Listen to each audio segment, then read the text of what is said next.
ngeen jëf mbokki internet yi Buzz Total TV wéy leen te abonné partager like vidéo bu baax a baax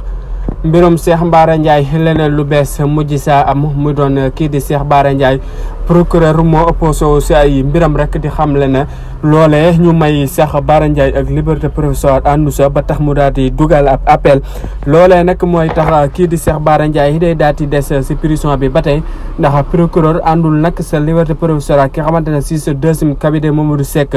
may woon na ko kii di Cheikh Bara Ndiaye kon nag Cheikh Bara Ndiaye day dese na si kaso bi ban demaat si parquet bi ba xam ndax attekat bi day jox kii di procureur dëgg wala tamit day jox kii di Cheikh Bara Ndiaye kon li si mën a jàpp rek la daloon Aliou Sané moom rek moo wàccaat ci kii di Cheikh Bara Ndiaye depp chroniqueur di wala fajiri ten jàppoon ko bu yàggul dara kon nag Cheikh Bara Ndiaye day des si kaso bi ba après